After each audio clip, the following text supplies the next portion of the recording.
Hello বন্ধুরা, কেমন আছো? আশা করি খুব ভালো আছো।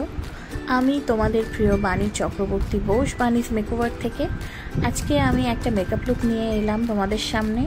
আমি আজকে আমার 7 মান্থ বেবি শাওয়ারের মেকআপ লুক তোমাদের সাথে শেয়ার করতে চলেছি। আমি এখানে আমার ফেসটাকে টোনার, ক্লিনজার, ময়শ্চারাইজার করে নেওয়ার পরে আমি এখানে হুডা বিউটির প্রাইমার ইউজ করে নিচ্ছি। আর আমি কিছু কারেকশান করব ফেসে, অনেক স্পট হয়ে গেছে, যার জন্য আমি ডার্মার এই কারেকশান প্যালেটটা নিয়ে নিলাম। ভীষণই ভালো একটা প্যালেট, সামারের জন্য তো এটা ভীষণই ভালো। তোমরা সামার উইন্টার দুটোতেই ইউজ করতে পারো, বাট এটার টেকনিক একটু আলাদা।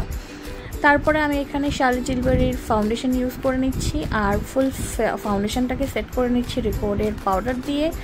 দেন আমি পাউডার সেটিংয়ের পর আমি একটু ফিক্সার অ্যাপ্লাই করে নিলাম, আর কন্ট্যুর আর ব্লাশ আমি করে নিয়েছি আজকে রিকোডের প্যালেট থেকে। দেন আমি হাইলাইটার ইউজ করে নিচ্ছি, ম্যাকের হাইলাইটার, যেটা আমার খুবই। অ্যান্ড আমি আজকে আই মেকআপটা একদম সফট আই মেকআপ করবো, তো আমি এখানে হুডা বিউটির একটা নটি নিউড প্যালেট থেকে আই মেকআপটা করে নিচ্ছি। ভীষণই সফট একটা মেকআপ করবো, কারণ প্রোগ্রাম আমার বাড়িতে হচ্ছে, যার জন্য আর দিনের বেলার প্রোগ্রাম, তো আমি একদমই হেভি লুক চাইছি না। তো তোমরা আমার ফুল লুকটা দেখে বলো কি তোমাদের কেমন লাগলো। যদি ভালো লাগে অবশ্যই আমাকে কমেন্ট বক্সে জানাবে। আরও নতুন নতুন ভিডিও নিয়ে আসবো। যদি ভালো লাগে অবশ্যই লাইক, কমেন্ট, শেয়ার করতে একদম ভুলবে না। আজকের মতন এখানে, আবার দেখা হবে নতুন ভিডিওতে। টাটা।